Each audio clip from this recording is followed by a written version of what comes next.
Live. You're live from. One of these days, we'll actually have a clean start. Though No, I'm skeptical, honestly. you can't. There's two different things I click go live on. It's fine. We don't need a clean It's start. it's fine. It's It's fine. fine. It's fine. Speaking of it being fine, I want to make the thingy go live. Oh, it is going live.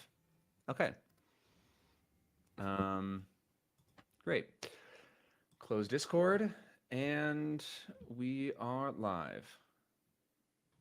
I'm alive. Welcome to an afternoon stream. This is a new one for us. We've never done this. We've gotten some feedback that we need to loosen up, so we're doing a afternoon thirsty Thursday stream.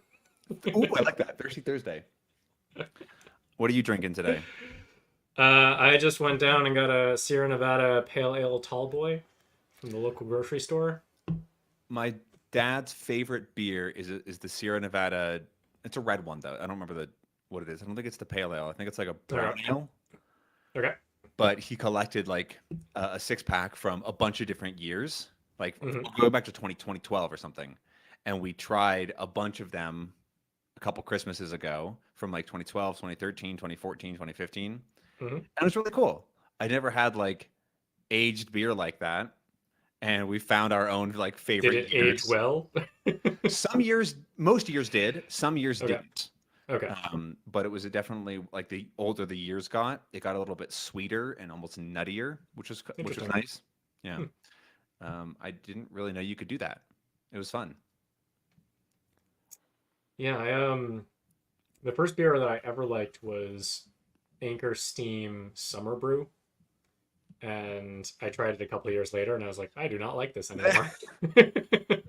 Tastes have changed. Yeah. Now, Anchor's a local San Francisco brewery, and they actually they closed like a few months ago, and everyone was very sad about it.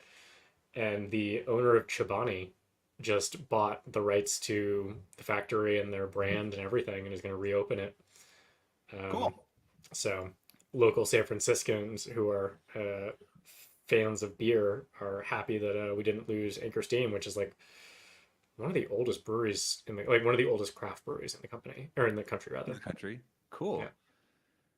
Yeah, the West Coast is definitely known for our beers. Some of them. One of like Oregon and Washington's like primary traits is local beer. Yeah. Everybody has their like the hundreds of different local beers that you can find in the store and stuff. Yep. It's good. I like it at least. Yeah. We used to have a lot of selection at the local grocery store, but it's been getting less and less over the years. Not sure why. Yeah, I actually just found a spot just a couple blocks away that has a bunch of different beers, like tons of different ones, Mhm. mostly local Mexican ones, Mhm. but not like the giant company ones. Like they do offer the Tecate and Modelo and whatever, but they also Yep. have this one, which is a local brewery from up in Querétaro, Mhm. a close state, and they're really good. They're they have a ton of different not flavors, styles, and it's like it's definitely my favorite Mexican IPA for sure. Okay. But yeah, Sean in chat says that they're going to throw a conference or setting at the Sierra Nevada Brewery or a Sierra Nevada Brewery later this year. Very cool. That's cool.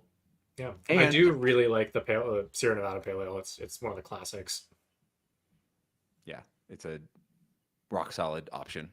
Yeah. And they also say that when you're immersing, you should have a beer from the target language country to get yourself in the mindset. That's a good point. Yeah. I'm gonna have to go to like the local liquor store and see if I can find some Mexican brews. I can always settle for Corona, but yeah, you're right. That counts, right? Technically. My issue is that I start immersing at 7 a.m. and then I go to work. So your boss might not like that. Yeah. Maybe you can talk to him for me. Yeah, right. Talk him into I'll it. put in a good word for you. Thanks. Speaking of good words, let's get into some Q&As today. We have some good questions here, and if anybody has questions in the chat, feel free to drop them in. We'll get to them when we can. But we're going to start with one here from from maybe Sean. It looks like Sean Nakai, and is their username, but potentially this Sean. I don't know. And they asked, "How do I get back on the immersion wagon?" Hmm. Lots of us fall off the wagon occasionally, the bandwagon, the immersion wagon, and sometimes for a long period of time. What are some steps that we can recommend to get back into language learning after a while? Yeah. Um, it's a relevant question for me because I literally just did this. Uh, so I burned out pretty hard last summer and decided to sort of ramp down everything and focus my efforts on other things just to refresh myself. So did some weightlifting, did some running, did more social things, etc. And about probably a month and a half ago was when I decided, okay, now it's time to like start building back up in Spanish. Um, and it's been an interesting process because I had hoped that I could sort of like just jump into the output, which is what I actually want to practice. Mm-hmm. Um, and what I found is that it was actually quite difficult to just do that if you don't have an foundation and input or like a regular encounter with the language. And I did to some extent, like I still listen to audiobooks in Spanish and I still watch TV in Spanish, but I wasn't doing any sort of more intensive activities. I wasn't doing in sentence mining or intensive reading or intensive listening. Um, I wasn't doing any of those activities. It was really just like sort of a passive enjoyment thing. And switching from that mode into actually like Spanish study mode turned out to be a lot harder than I was expecting, especially because we also had a lot of stuff going on in the company that I was also trying to learn at the same time. So I've actually found it quite difficult to ramp up on Spanish at the same time that I'm ramping up on other things as well. And it's only really been this week where I've started to feel like I'm back in Spanish mode. And part of that really came from just finding things that I was interested in. Started doing things that are harder in Spanish that aren't necessarily the hardest things. Um, but I think it's really important for you to find something that actually appeals to you and not just force yourself to do any random thing. So for me, uh, there are certain pieces of media that are aligned with my interests. So I like Shark Tank from Mexico because it's got all sorts of business vocabulary. I recently signed up for Platzi because they have a whole curriculum around software, so front end development, back end development, and I've been knee deep in mobile and back end development for the past few weeks. So it was aligned with something that I was already interested in and that I already needed to do anyway.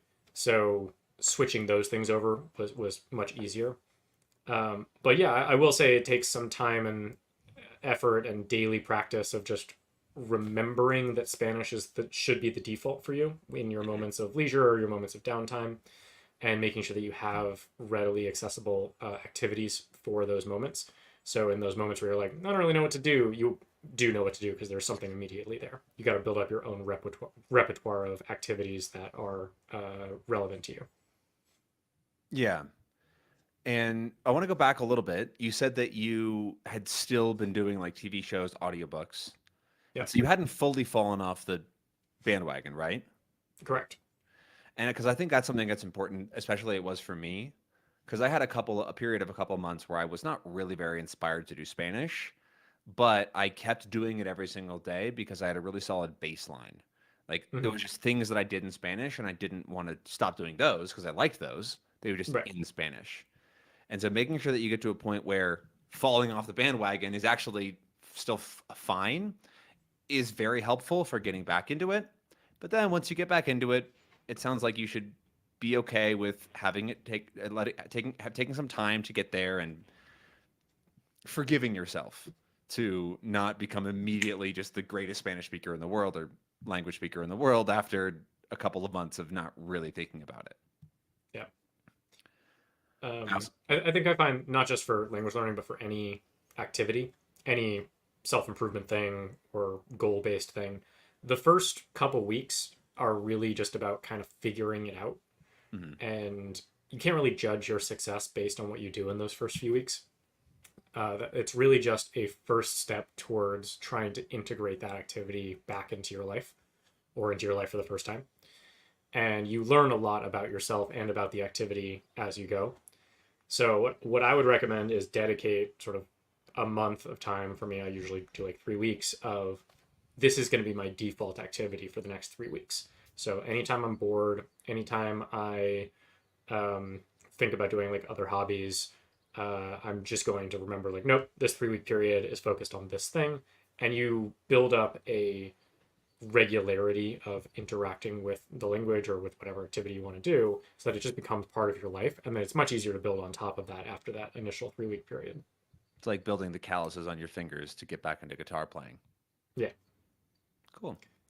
Yeah. Hopefully that helps you, Sean. Or sorry, go ahead. You want to give another Oh, analogy? no, I was just going to say, no, right, exactly. Guitar playing is a perfect example. Like getting back into it, your body just can't handle it anymore. It Literally takes time to hurts. build it up. Yeah. Yeah, So, literally hurts your fingers.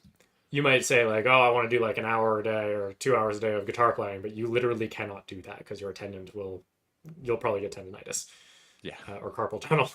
So, Or all of the above. reacclimating is being gentle with yourself, understanding that like some days are not going to go great.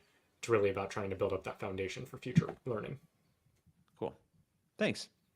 I hope that helps you, Sean, and I hope that you get back on the immersion wagon and you stick Also, around. shout out to Sean. Woo. He's a good community member. I don't know him by name, but I totally believe that. Sean's great. Next question here comes from my scroll wheel's not working. Built Boo. different Bell. Built different. Just built different. What do you mean if you're built different, huh?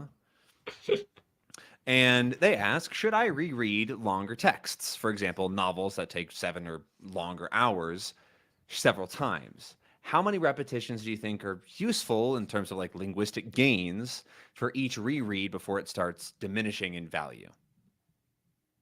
Really depends on which part of the learning process you're in, I think. And also if you enjoy rereading the text. Like, I think that's way more important than anything else. yeah. Like, there are some books that I love rereading, and there are other books that I never want to read again.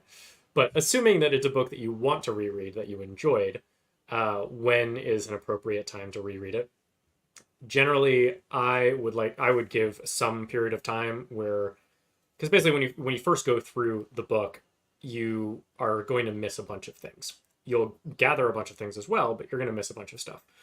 The next time you come back to it, you want to make sure you have a more significant foundation so that you've already acquired all the basics, all of the low-hanging fruit that you encountered last time, and now you can get to the next level with that book. So I do think there is value in doing it.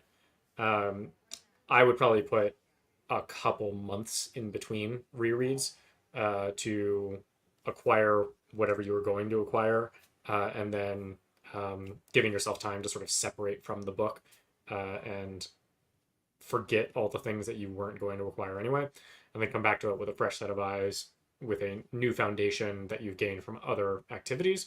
You'll get much more out of it the second time that you read it because you have already acquired a lot of the easier things, a lot of lower hanging fruit. I'd also add in that another option is to read something similar instead of the exact same thing, like a similar genre, similar book, because you can have a new approach to the same things and get similar vocabulary, reinforce that a bit more. But other than that, yeah, it mostly depends on if you want to, because most of books and most of language is built on the same foundations and building blocks. There are different like categories that like have more or fewer words, but it's all the same stuff. I mean, I think there's definitely a pretty significant difference between a light novel and high fantasy literature. Yes, those are pretty mostly in different. like the vocabulary size, not necessarily in like the base. Oops, sorry. There's just the unknown words are likely to be a couple of them rather than dozens and new ones every single page. But yes, I think for me, like the words are definitely a challenge, but it's also the way that the sentences are constructed just feels so different. because light novels are very much like just explaining what's happening, Hmm. whereas a lot of the more classical literature is really trying to create poetic meaning and subtext that is Hmm. just so much harder to grasp when you're a new reader or a new learner. And they That's just where phrase things so differently. that's where the similar genre or the same author or even rereading the Sure. same thing does help because you just get a second pass at something you probably could get if you had a second pass. Mhm. Anyways, I hope that's helpful. Thank you for the question. We'll go on to the next one here, which is from Mixed Signals, and they ask, is it bad to pause and look up words and mind sentences? Here's what I mean. I'm currently going through a bilingual book of short stories for language learners. I listen to the audio and follow along with the text at least 3 times for each short story. They're only like 5 or 10 minutes long. Mhm. And then I spend about 20 minutes manually adding sentences, highlighting words that I don't know and their meaning, and then going on to the next short story to do the same sort of process. So I have called this comprehensive reading instead of like intensive, where you let things go. Where comprehensive is you go through literally every single thing. Um, We would call it intensive, but sure. well, yeah, it's a subset. Intensive is you Yeah. do let things go. Um, you don't say every single thing. If it's like a T6 sentence, you're like, nah. Oh, you're talking about going 100% into recording every little. Yeah, highlighting all Okay. the words that I don't know their meaning, spending sentence time with every sentence. Yeah. Because in this case, it sounds like they're for beginners more. Okay. Okay. I guess that's more reasonable. Hmm. Yeah, I would not recommend doing that with With a novel. a book that is way outside of your realm. Yeah, so I can talk about this. I do something similar with going through podcasts. Um, at the beginning, so what I do is I use Loot to go through it, and I save every word that's already saved and whatnot. Um, I do skip some if it's not coming up in the dictionary or I just don't really care. I'll just skip some, but I probably go through like 99% of words.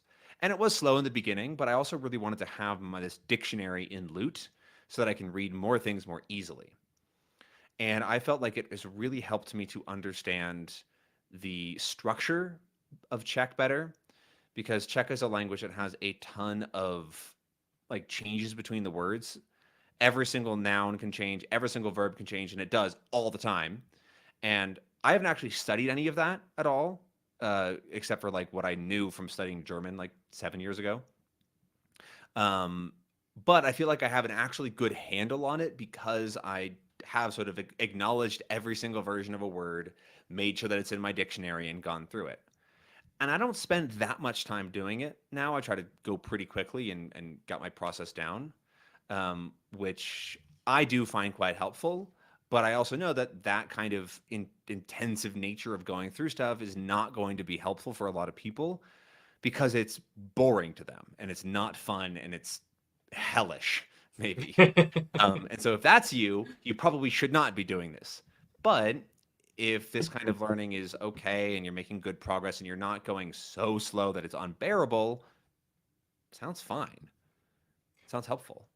I would actually say this is a great process. You know, you're listening to it a couple times, you give yourself a chance to struggle with the ambiguity, and then you go through and you're much more um, interested in really trying to parse the entire language and mark everything that is out of your reach.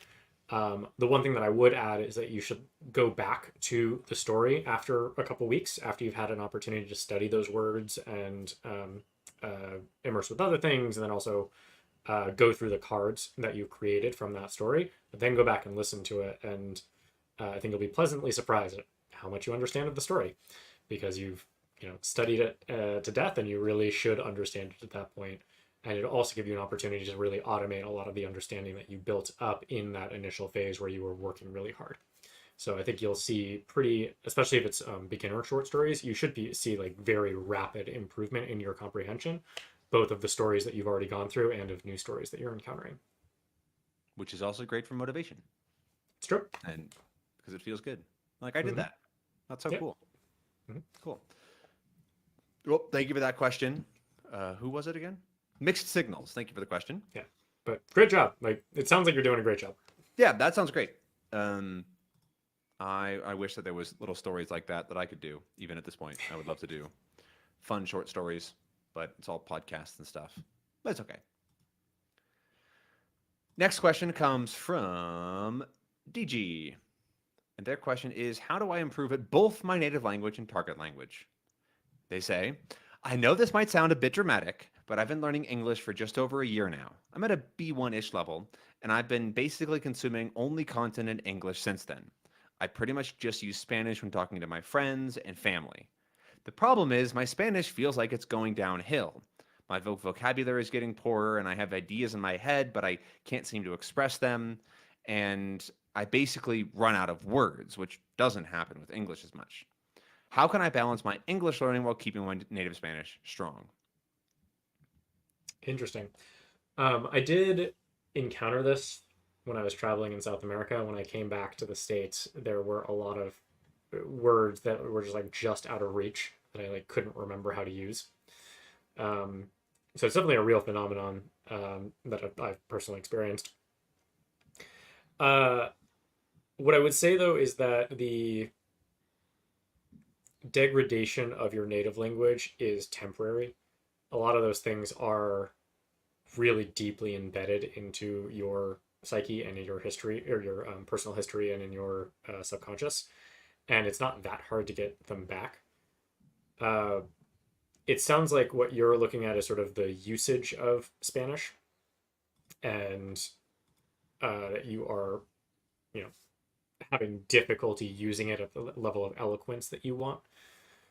The activities that I would normally recommend for like eloquence training would mostly be writing, honestly, writing or like Writing public and reading. speaking.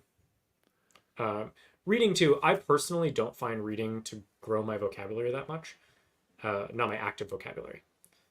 Um, Oh, well, that if you're I writing on the reading you do. Sure, if you were like doing like book reports type Yeah. things. Yeah. Yeah, I mean, Uh, that's when natives learn most of their vocab is through like high school, college when they do that sort of thing. yeah. And I will say that like most of the people that I know that are way less eloquent writers now than they were in college when they were actively practicing that skill.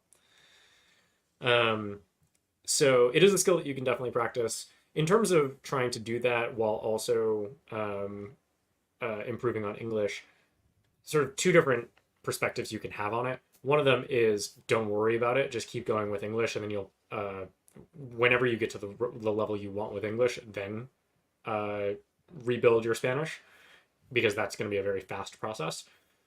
Don't try to like do both of them simultaneously. What you're really doing is you're really trying to like retrain your brain in a completely new paradigm, language paradigm, and that might be Come on, you frustrating. can't But say retrain if the name of the company is Refold.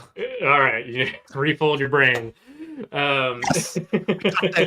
Thank you all for coming to this month's episode of something something. Welcome to my TED Talk.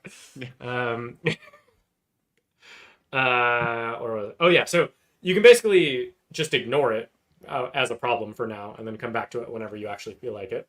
But if you're feeling really bad about it, um, there's nothing stopping you from incorporating more Spanish into your life.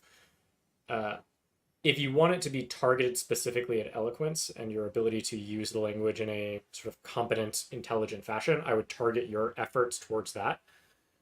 Whether that is writing essays, writing blog posts, writing, book reports, whatever you want to do, that will be much more beneficial than simply just chatting with friends. Um, in terms of rebuilding eloquence, go ahead. I have a specific recommendation. I Okay. made a video a couple months ago about how to start a blog very easily and quickly. And you could start a blog in Spanish about your English learning or about other things that you're experiencing. And you can put some time into that to try to make an actual well-worded, researched, and like really expressive blog post about what you've been doing in every week or whatever. And you'll find that to be a pretty good version of that. Plus, you can incorporate what you've been doing in English to help other Spanish speakers who want to learn English, and you can actually make something that you feel proud of in Spanish rather than feeling maybe slightly ashamed of being worse than you maybe should be or feel like you should be. Yeah. The other benefit is if you develop a regular habit of writing these blog posts, you can quickly easily switch that over to English when you're ready to start writing in English, and you can start writing English blog posts or both, or alternate between them. Like 1 week write in Spanish, 1 week write in English. So Or there's just full on go Spanglish blog. Have every Spanglish blog. whatever sentence pops in your head, just do that. I'd read that. That sounds fun. Just switch back and forth, like context switch every other word. I love it. I'm in. I'd read it. Yeah. Would that be easier or harder than? Probably harder. Or I don't know. Way harder for me, I think. If you're just going back and forth. I really struggle to understand Spanglish speakers. Oh, okay. Like I occasionally overhear Spanglish and like native Spanglish, where you have like two teenage girls like switching languages every other word. It just breaks my brain. I cannot process it. Linguistic whiplash is what we should call it. Yeah, kind of. Anyways, all of that is to say, if you want to improve your native language, use your native language for something that's hard. That is going to improve your native language. Writing is a great habit to have if you are interested in building that kind of skill set. Cool. Well, thank you very much for the question, DG, and thank you for the answer. Before this next one, I'm going to take off my sweater because it is very hot now. Woo! Leave me all alone here.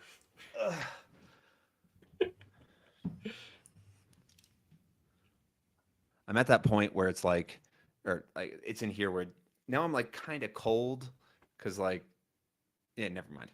Okay. Never mind. I don't know. That's a total non sequitur. Just can't be comfortable. Nope. This human form is chafing at something. I don't know. Okay, next question here. Complete side tangent, and the question about like two languages and Spanglish and whatnot brought it up. I've had this idea for a while of writing a blog post or translating something as though like Spanish was just a dialect of English. So, so like all the cognates get converted into their like normal forms, and then it's just like every word is literally translated, and every particle is literally translated. I've seen some like bits or videos of people sort of saying, what X language would sound like if it was spoken as this other language. Yeah. And it's like, yeah, 'cause some of the things that you say are kind of crazy. Like some of the things that I see in Czech that make fine sense. Like if you literally translate it, it's like, what are you saying? I have full teeth? What do you mean? But that means you're fed up with something. But I was like, what's fed up with something? Like, what? That's a good point. What is fed up with something? Fed upwards to something? Like, what? Yeah, I don't know. Fed up with full teeth. You know, we're all just saying random sounds out of our mouth for words, for meaning. I mean, so I've definitely seen like word-to-word glosses, or but this would be like word segment glosses. Yeah. So you like actually break down the grammar and the particles. I wonder if that would be a useful tool for people to sort of see the structure of another language within the context of their own. I do think that like word for word glosses like that, or like you said, structure glosses are helpful, especially at the very beginning, just to sort of wrap your head around how a sentence might be formed. Like, because in Spanish, it can be really weird to start with the direct object for a native English speaker, since we never would do that. Like to me, you give, like, just is so weird to say and like understand. But like in Spanish, that is the natural, like it makes total sense. It's super fluid, natural. And this is actually another side tangent on this side tangent. One of my biggest gripes with like traditional linguistics is like standard word order, SVO, SOV, VSO, that sort of thing. Yeah. Because I just find it so unhelpful because so many sentences just don't fall into that. It's like the I before E rule. I before E rule. It's like, okay, but like all the most common words have freaking EI. Like, it's so annoying. Weird. Spanish is technically SVO, but so many sentences are just OV. Like, what? Yeah. It's so annoying to like be like, oh, it's an SVO language. It's like, no, Yeah. it's technically, but that's because you made up this fake thing and then called it that. Yeah.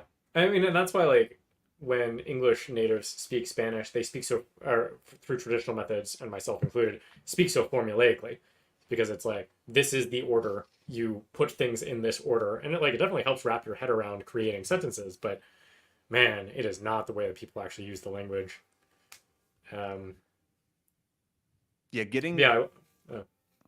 I was going to say a specific example is like getting used to when you should use a pronoun in Spanish is something that's really hard to describe because like yes, there are pronouns that exist. You can say I did a thing, but it's more common to say did a thing.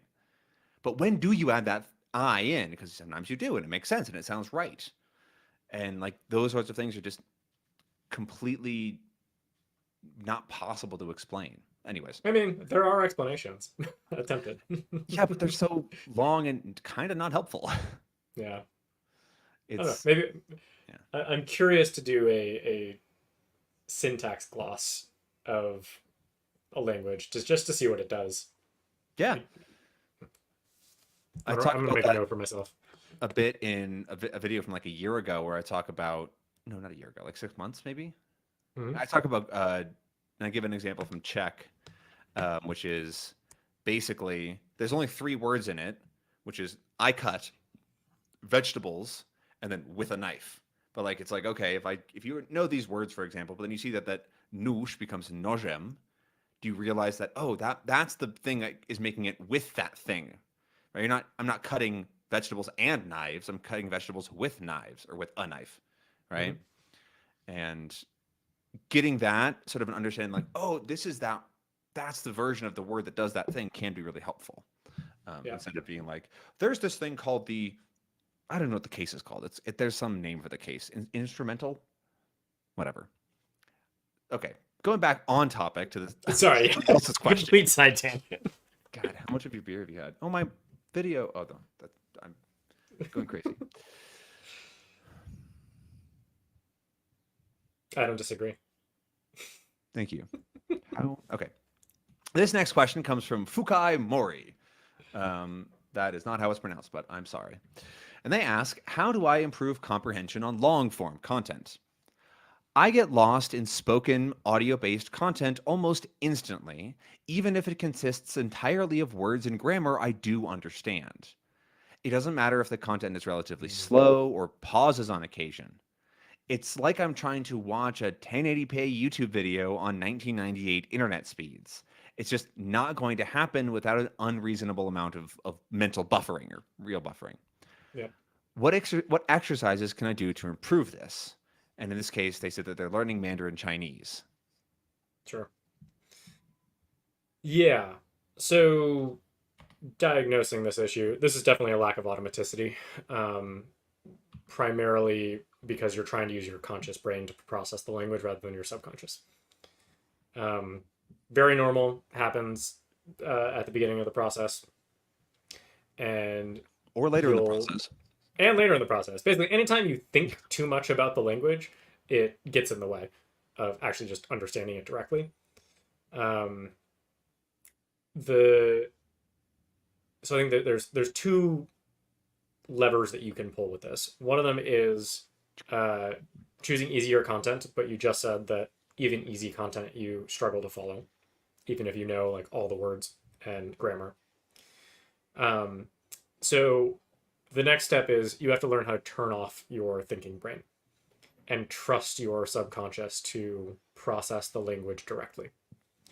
And this is very disconcerting at first because you will immediately lose all ability to understand.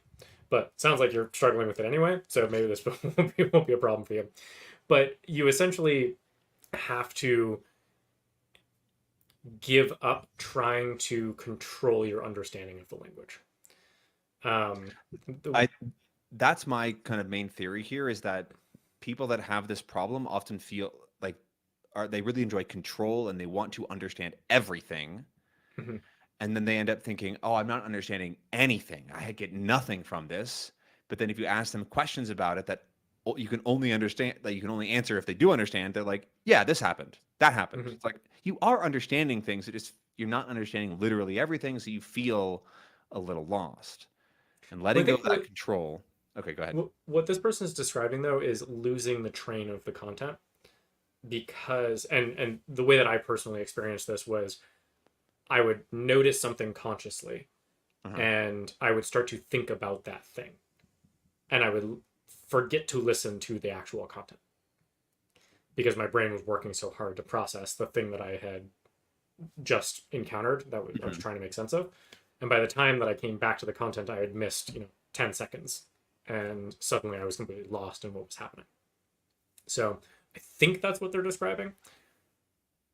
Yeah, but because I grew up listening to audiobooks, and very frequently I'd get interrupted. I'd miss 10, 15, 20 seconds of something.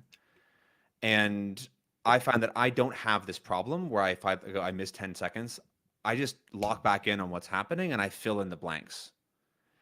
It's usually right because it's very rare that I miss something that's so critical to the story that they only mention once.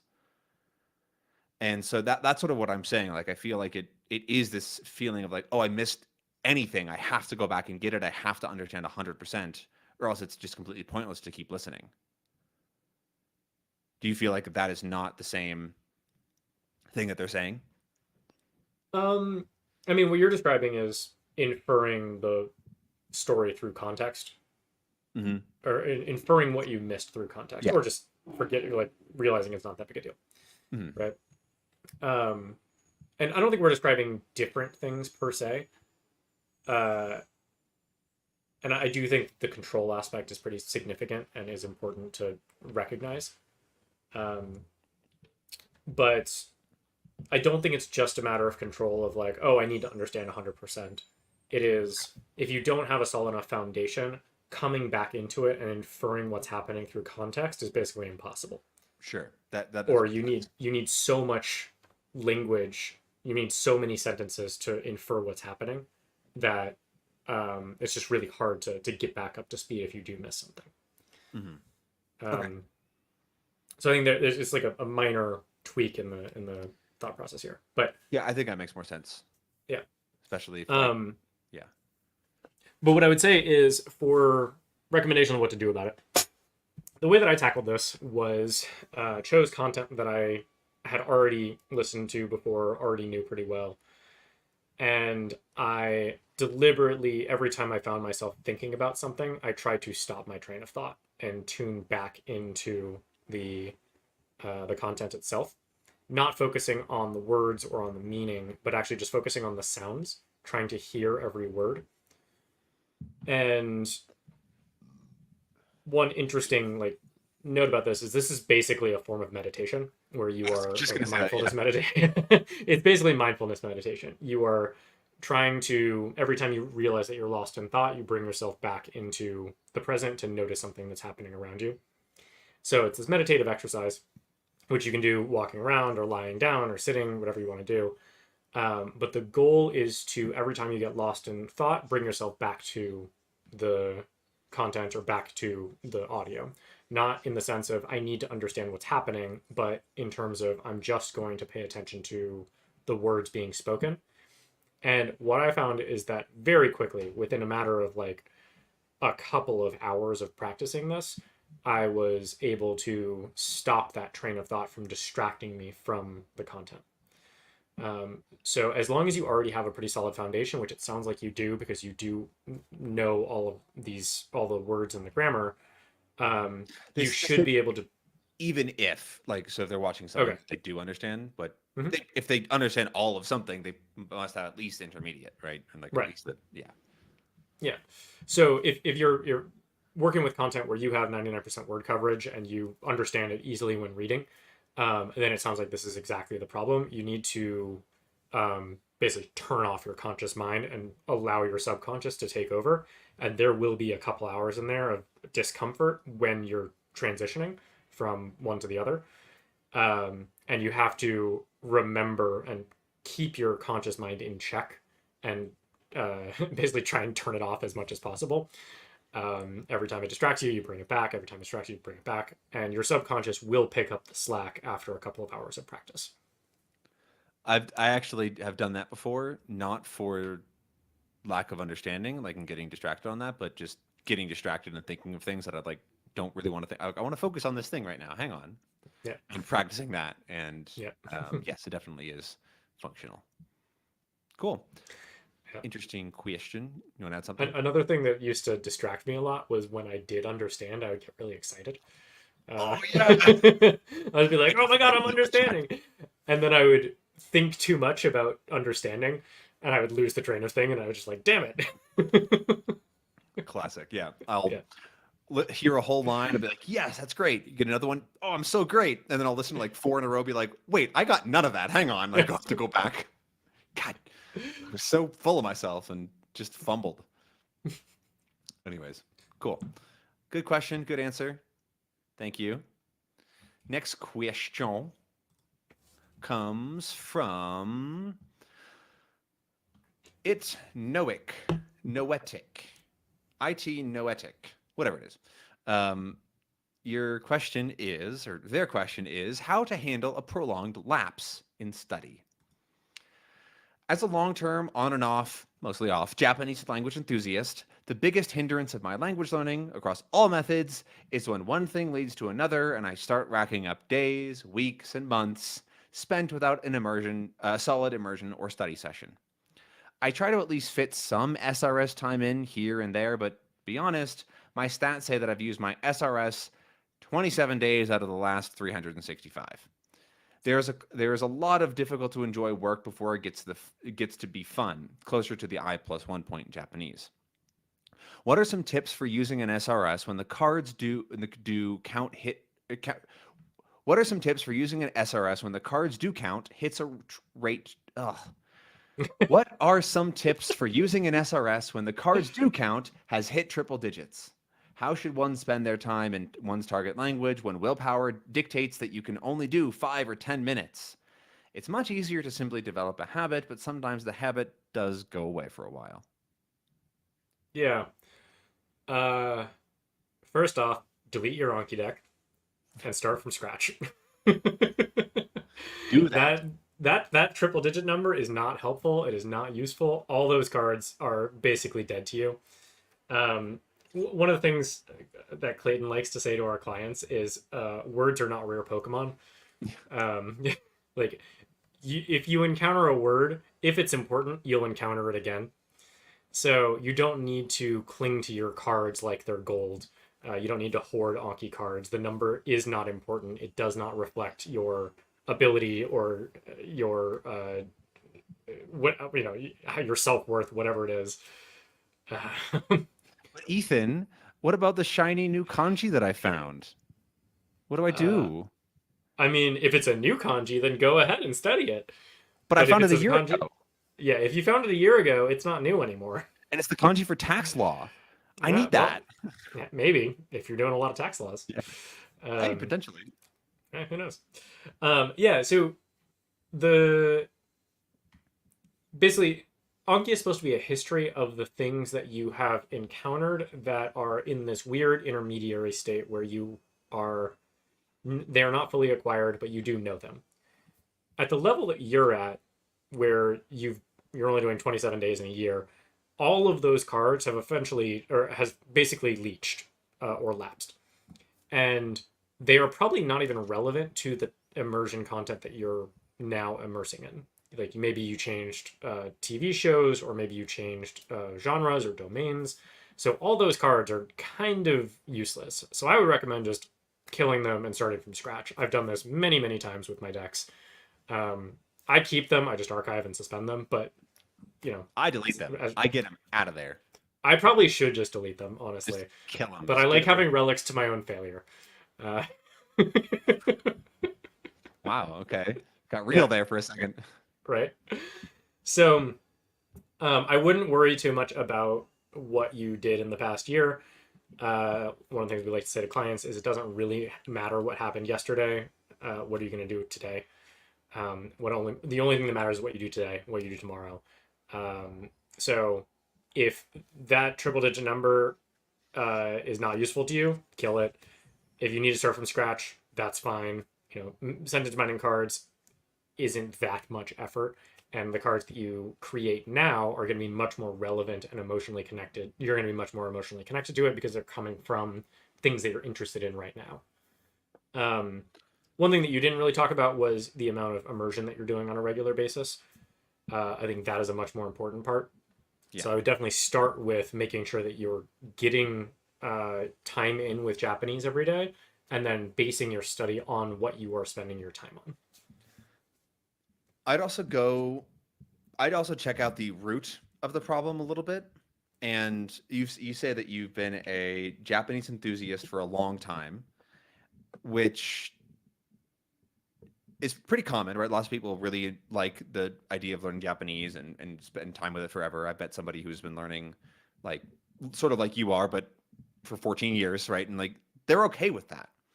And if you find like a point where you're okay with not ever really being 100% amazingly fluent, you can live in that space and have a fantastic time with your hobby, and without getting to be the world tour champion of Japanese learning necessarily.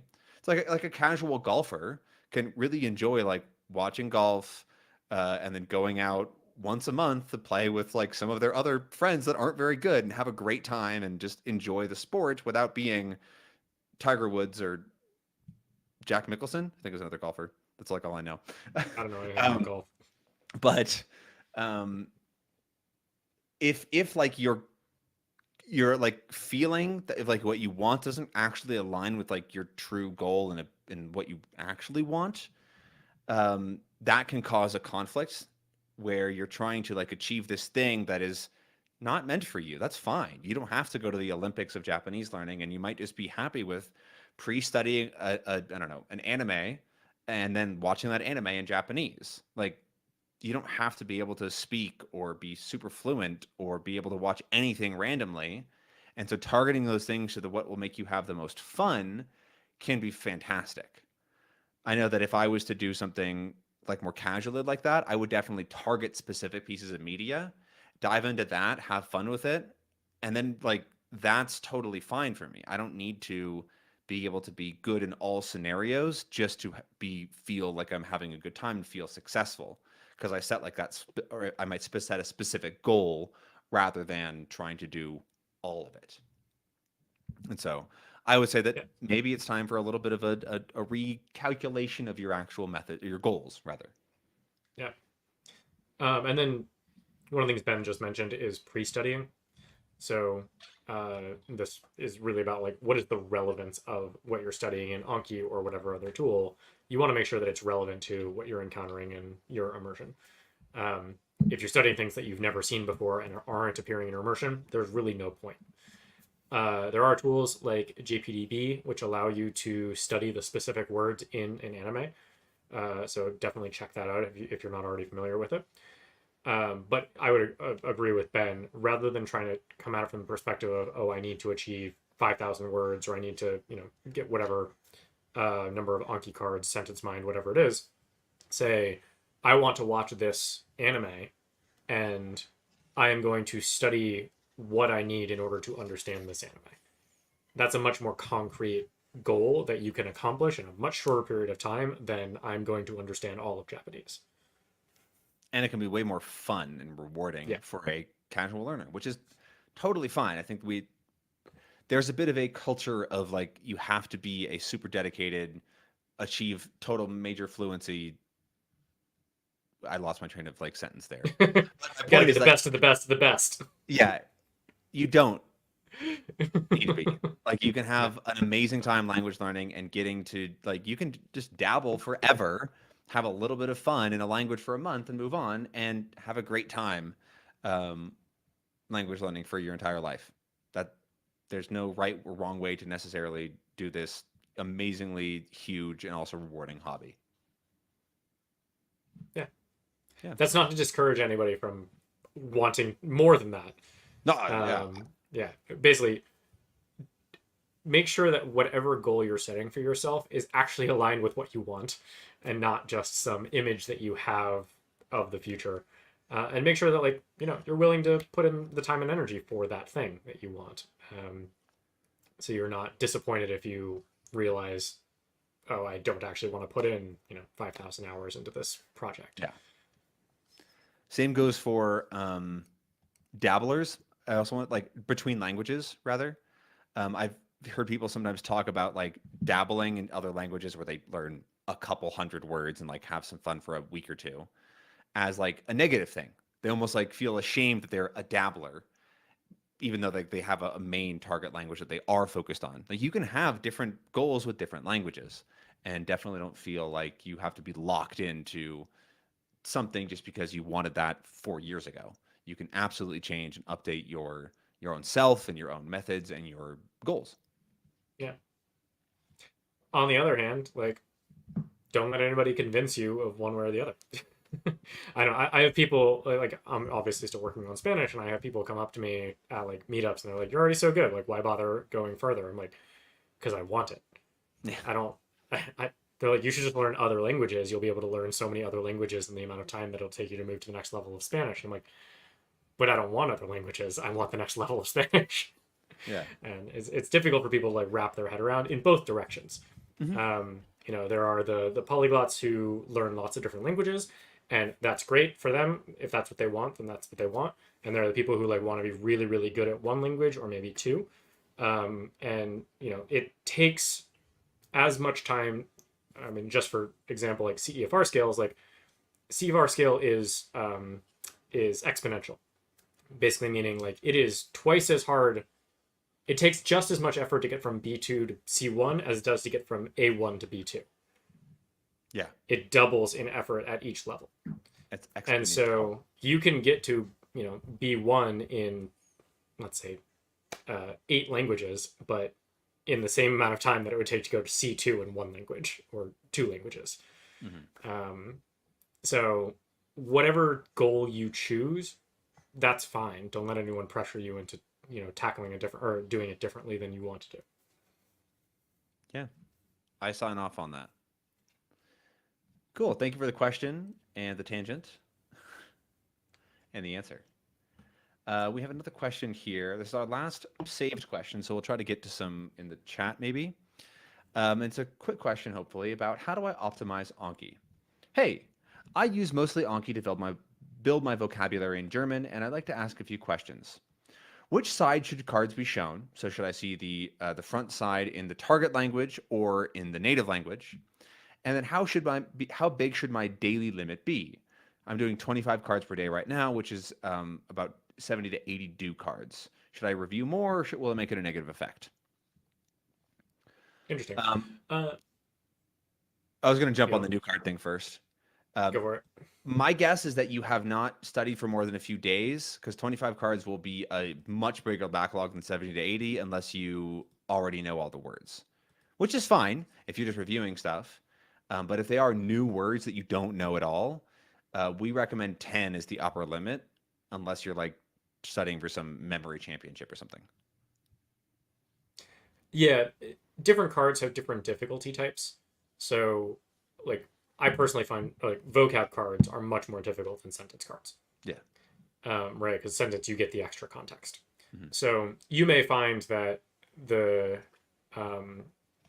if you're doing sentence cards you're just trying to understand a sentence in the target language with a word in it.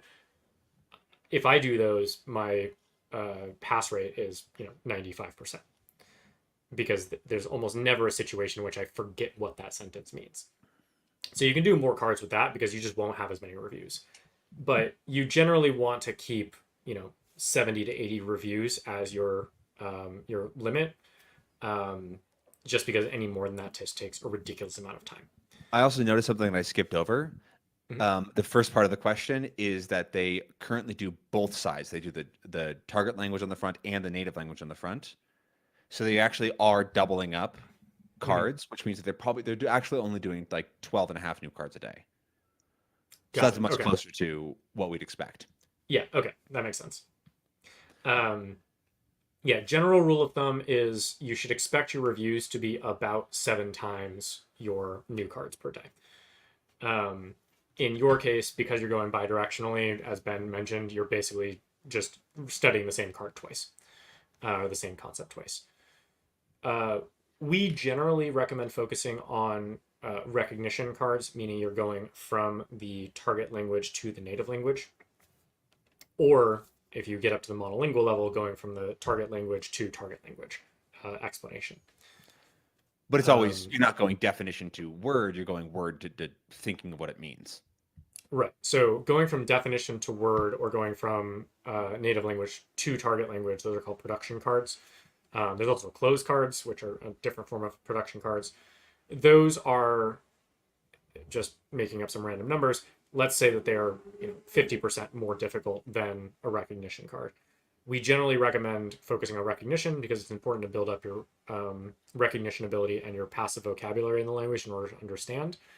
And through that process, you get a bunch of production ability for free. And then later on, you can practice production on just the things that are more difficult for you, rather than doing production up front, which is just a lot more effort. So in terms of optimizing effort, we generally recommend focusing on recognition first. That added difficulty does not make up for more benefit. It's kind of the same or less benefit even. Like, you want to do the production cards. You want to, or you don't? Sorry, I did recognition cards. You want to do the recognition Also card. the recognition cards, and the production Yeah. cards just are more difficult and not even as useful. Yeah. This really depends, though, on where in the process you are. If you're Yeah. early on in the process, definitely recognition. If you're later on in the process, more production is fine. So those would be the two changes that we would recommend for optimizing Anki. Focusing on recognition first. Yeah, get rid of production cards Yep. and go down to 10 new cards a day. Yeah. You can do more than that if you're comfortable with it. Some people are totally fine doing new cards. They have much better memory. For me personally, like 7 new cards is about my limit with vocab cards. With sentence cards, I can do however many it takes. So there are so many different configurations that make cards more or less difficult. I would recommend focusing on the review total as your target. A way to improve that is also FSRS on the newer versions of Anki, which uses a slightly updated algorithm, which reduces the review load while keeping your memory rates the same or higher. And you can you click on the little gear next to the deck, scroll all the way down, and there's just a thing that says FSRS. You check it, and it will turn on. You could optimize it, but yeah, that's sort of beyond what you actually need for it to be really useful. I found after turning on FSRS is that I can, I was just doing reviews, but now I do 2 new cards a day plus reviews, and it takes me the same amount of time as when I was doing just reviews. And which is only like 7 minutes. So it's not very much time, but I have found the effect of FSRS to be very helpful. Yeah. And then if you really want to go down the optimizing route, there are so many different aspects of optimizing Anki that you can play with, like ease settings. Well, this is how I'd optimize it, a controller. There you go. It just makes it easier to review. Have you released that video yet? No. Okay. I have a sentence mining video coming out eventually where I talk about how to set this up for sentence mining and for watching a TV show. And I briefly mentioned Anki with it. And then I'm also going to do a how to gamify Anki video, which I maybe might include some optimizations to make it just like an easier process. And that'll include using a controller for studying Anki, since it's just so nice. This is just next or pass card, or A, and then B is just fail card. And then I have like a couple buttons for like replay audio. I think that's up, like bury card, suspend. Like these buttons do something, but it's mostly A, B, A, B, A, B all the way. Yeah. Yeah. So there's ways to optimize Anki's algorithm. And then there are ways to optimize your experience with Anki. Yeah. So controller, optimize the experience. What I do is I have on my phone swipe left, swipe right, like basically dating app Tinder style. Just like swipe left for fail, swipe right for pass, swipe up for suspend. And like that's really nice for me because I can do audio cards without looking at my phone. So I can do it like while I'm walking down the street because I can listen to the thing, understand, and just swipe left, swipe right without ever looking at my phone. I do have a tutorial on how to set those swipes up in, I think, my 30-minute Anki video, which is just a bunch of like how to make Anki work for you stuff. So if you want to set up swipes on your phone, I have that for both Android and iOS in that video. We Cool. are at time. That is 1 hour. We have some questions in chat. Do Yeah, you let's want go to for it. touch I on don't one have or anything two? else going on. Cool. That's the advantage of Let these me- afternoon threads is like, yeah. or Right. afternoon chats. I- I don't have a whole workday afterwards. It's kind of nice, right? Yeah, Yeah. I also have more of my beer left, so it's true. maybe just- I'm at like, I don't know, I've had like 3/4 of mine. yeah, me too. It's starting to hit me though. I don't drink that much. Anyways, Feeling loosey goosey. woo! Let's not go too loosey goosey though. Okay, All right. we have a question here from Naveen Maya, Cool. or it's so hard to Hi, read names Naveen. out, like screen names. And they say that I've been using Link for over a year, reading every day, and I love it. What do you Nice. guys think of the app? And is there something like this that has greatly helped you while learning? Yeah, so Link is a type of tool that we call an immersion meta layer, which means that it provides a bunch of tools on top of whatever content you're immersing with.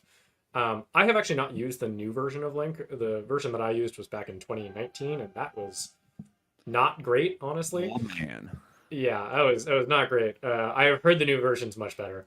So there are a lot of people in our community that love Link. It's their go-to meta layer, and more power to them. There are so many meta layers, and it depends on which ones, which language you're learning. Some are better for some languages, some are better for others. I'm not sure. Did they mention what language they're learning by any chance? Nope. Okay. So if it's Japanese, Iago is the one that we recommend. Does a great job. Migaku is another super popular one in the community. It supports a whole bunch of languages. Kimchi Reader for Kimchi Reader. Korean. Mm-hmm. So there are tons of these tools available. Language Reactor is probably the one with the most users. I think like on the Chrome extension store, it has 1 million+ active users. Really? Yeah. Cool. Good for them. So that's the one that I think popularized the concept, even though there had been other ones before, and kind of sparked the basically the gold rush for immersion meta layers. What about you though? What is your personally? favorite language learning tool? Just in general, not even meta layers. Like, what is the thing that has made your language learning better in a way that you're just so happy about at some point, any point in your process?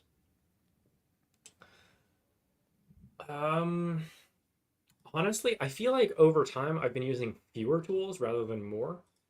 Mm-hmm. What was that? Are there any though? So Language Reactor was my meta layer. Okay. For the longest time. That was what I was using when I was in like the core building vocabulary phase, and that like 2,000 to 5,000 word phase. Like Language Reactor was my go-to tool for that period of time. As I've gotten to the point where the unknown words are few and far between, I have found that having a meta layer at all has sort of not been as interesting to me. I now just like write down the words in a document, honestly, because pen and paper, man. They're just like it's so uncommon usually with like the content that I'm consuming. I'll get like 2 or 3 words per 10-minute video. Mm-hmm.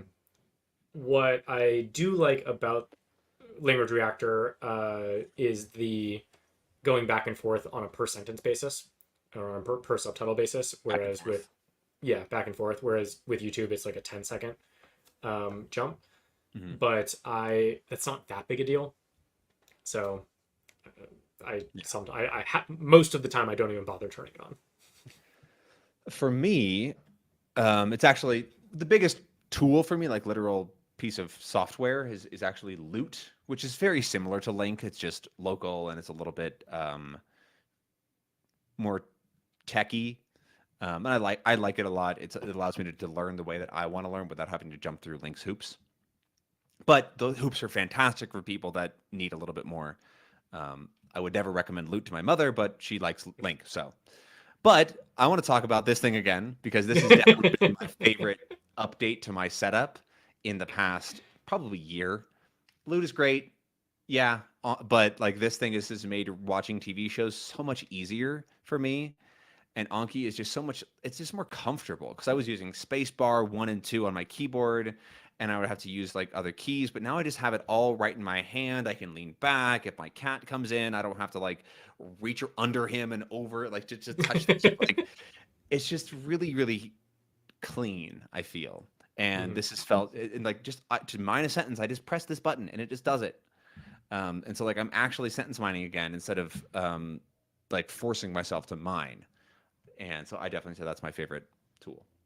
Yeah. Thank you for the question. Another question here is how far can a beginner go with only free flow immersion and looking up words from time to time? Should I immerse in something that's highly comprehensible or does it not matter? Um, it's not so much about how far you can go; it's about how fast you go. If you're just doing free flow, it takes a really long time to acquire things, especially if you're not rewatching. Or If you use are like, really easy content. or using really easy content. Um, so, for instance, the Dreaming Spanish folks, their recommended approach is exclusively free flow with no lookups. But you start off with extremely basic and you build up for basically 1,000 hours of comprehensible input, sometimes up to 1,500 hours of comprehensible input. Oh, Uh, more. they may have more at this point, Yeah. but the Well, case studies that I've seen from them have around 1,500 hours. yeah. So For if native, you're, for native English to Spanish, it's usually about yeah, 1500 is when they sort of graduate. yeah. So if you have access to comprehensible input for 1,000 hours or 1,500 hours, and you only want to do free flow, you don't really care about anything else, or you're not really interested in any of the intensive stuff, then that is a possible path for you to pursue. If you're just sitting down and you're trying to immerse in something very, very difficult from day one, that is going to be like very, very painful. And you probably won't make that much progress in any reasonable amount of time. Um, so depends on the language, depends on what resources you have access to, depends on what resources you're interested in. But if you can find things that are comprehensible to you and you just want to do and you're just doing free flow, you should be able to make progress as long as there is some sort of comprehensible aspect to it. The advantage of something that like is interactive or intensive immersion is that you are forcing things to become comprehensible to you that otherwise wouldn't be. And it's through that comprehension that you build ability. Mhm. But if you can understand enough without doing that, you should be able to make progress. I would say though, as like a asterisk, is that this is only really possible for a few languages. Like you could not do free flow only immersion with something like Czech because there just isn't enough of that beginner content for you to get a big enough base to jump into the actual content there is. So unless you have access to a couple of native speakers that are willing to like walk you through things and do that, like you're just not going to be able to get enough from Swedish TV shows because you do need a base to be able to understand stuff.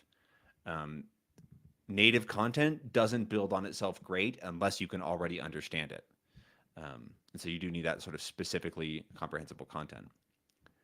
I've seen sort of people talk about, especially in the Spanish learning community, about them struggling with things that people that do more intensive Spanish learning don't have any problems with because they do have just a little bit more time and context and they can see things and think about them a little bit more rather than just watching a bunch of YouTube.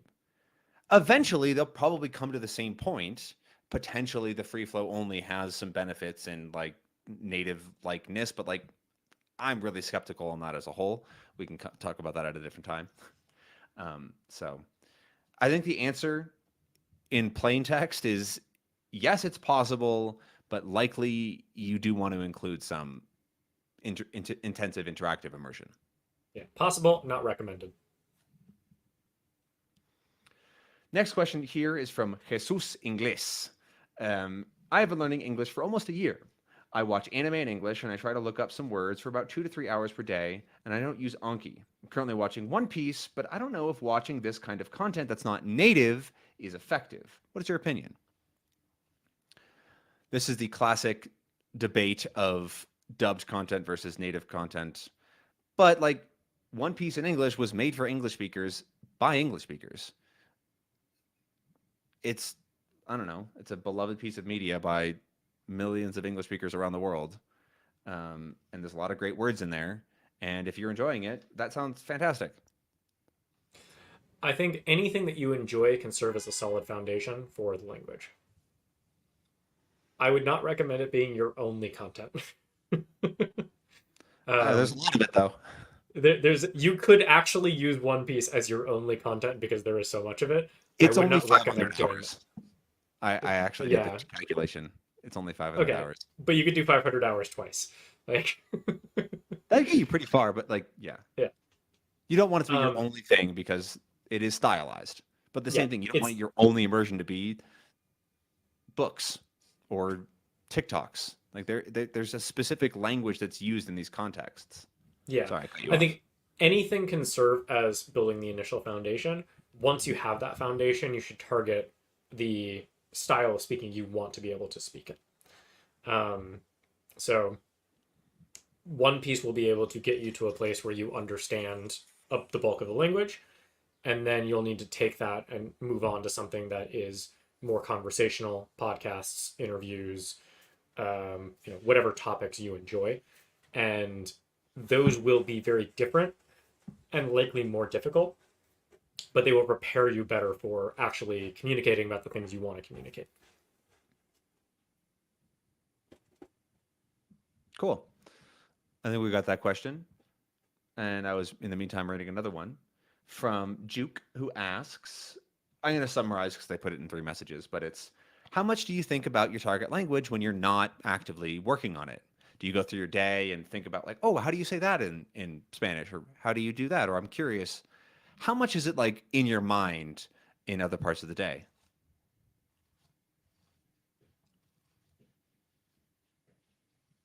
Not much. I feel like I'm at a level where, at least with consuming content, Spanish is no longer. Spanish is. The metaphor that I like about this is when you're learning a language, it's like trying to look through a really, really dirty piece of glass or window, like a really, really dirty window. And Mm-hmm. as you're learning, you're slowly cleaning the window until it becomes clear and you can see through it. And once you can see through it, you cease to realize there's a window there at all. That didn't work. I was going No, to try to did not work at all. Sorry. So, I'm at the point where like I will just casually turn on a podcast or casually turn on an audiobook or whatever else that happens to be in Spanish. And yes, like I am listening to it in Spanish because I want to continue to improve my Spanish, but I'm actually listening to it because I want to consume the content. Um, so it kind of the language itself sort of fades into the background. It's no longer an active focus. It's currently an active focus for me because I'm actively trying to improve my speaking ability and my writing ability. Um, but the and so for that reason, it's more relevant. But when I'm going through when I was going through like the input phase or just casually engaging with it, no, I barely ever thought about it. For me, with Spanish, I pretty much don't think about it at all. And very occasionally it'll come up, especially if like somebody comments on my Spanish or that sort of comes up in conversation. But like I don't think about things like that unless I come across a rare word that I'm like, oh, I don't know how to say this thing. Um, but with Czech, it's sort of the opposite. Like it just comes up in my mind sometimes. I'm like, oh, why is that Czech word here? Hello. It's like, hello, friend. And like I'll occasionally just have things come up and like words and whatnot. But it's more like my mind is thinking of it and I'm not necessarily. So I wouldn't say that I'm actively trying to like fit in this learning or like thinking about the language in other parts of the day. But it does come up. Like I think about it sometimes and it's kind of nice. I think of it as like a little my little Czech friend in the back of my mind that comes up to say hello every so often. So that's sort of fun. Yeah, I will say that Spanish does pop into my mind frequently. I'm just not deliberately thinking about it. Yeah. There are a lot of times when someone will ask me something, and my first thought is in Spanish, and I have to like, oh wait, no, English. Or somebody will say something, and then I'll be like, oh right, in Spanish, there's a funny way to say this, and I'll like tell them like, Yeah, here's how you would say that in Spanish. they're like, I don't care. I do not Yeah. care. I'm Greek, dude. Like, it is weird to have like this extra Jekyll and Hyde thing inside your mind that comes out occasionally, and people are like, I don't care. You're weird. It's like, sorry, I'm just trying to share. Mhm. Yeah, cool. Last Right. question here, Okay. very quick, is what's up with crosstalk? Do you guys like it? Are you still looking into it? I'm mostly the crosstalk person here. It's great. Do it if you can. I've actually been enjoying cross-talking. I found actually somebody who speaks Slovak, not Czech. It's like the example I use that if American English and Australian English were written differently and considered different languages, that's about the distance that they have. It's like there's just some weird different words and some different pronunciations, but it's all the same language, really. And that's been really fun. We chat about random stuff, linguistics. He's gone right now, so I'm without my crosstalk friend, but it's really fun. It's very rewarding because you can make progress faster in it. And so if you can find a partner to crosstalk with regularly, it's really, really nice. Definitely recommend. Pro crosstalk. We are plus on the crosstalk. Okay. That's everything. Great. Yeah, that I don't know. This feels like weird to end now. We're good. Yeah. Got Chill. anything fun going on the rest of the night? I am going to have tuna melts. Oh, that's fun. Yeah. I found like a sort of a short list of only like 10 meals that I just keep making again and again because they're easy and delicious and healthy. Hmm. And so I've been cycling through those. Dude, I think I I'm eat also, chicken, rice, and broccoli at least 10 times a week. yeah, I couldn't do that much, but like I definitely eat tuna melts like 3 times a month minimum. Yeah, Hmm. and it's good. Put a little bit Nice. of hot sauce in there, get it spicy. Very good. I Cool, got a cool. dragon fruit today. That was fun. I'm Nice. gonna put some chili, lime, and salt on it, and it's gonna be really nice. Watch a movie. I don't know. Got work tomorrow. Nothing too Well, your crazy. boss didn't give you off? Mm-mm. He's such a meanie head. That's me. I'm the meanie head. Big meanie head. Although Yeah. actually, like in general, work stuff is going great. I feel really positive, so Yeah, I'm things have been looking fun. forward to coming tomorrow. It's been an It's interesting past couple weeks. I've been like very much in gremlin mode of just coding all the time. It's fun, but it's definitely a different way of thinking. yeah. I mean, I'm glad you're doing it, not me. So, Yeah. anyways, thank you all for coming to this evening episode of not an episode, evening live stream, community Q&A, whatever it's called at this point. I don't know. Anything to say Thanks, before we sign everybody. off? Have a fantastic rest of your day, and we'll see you around.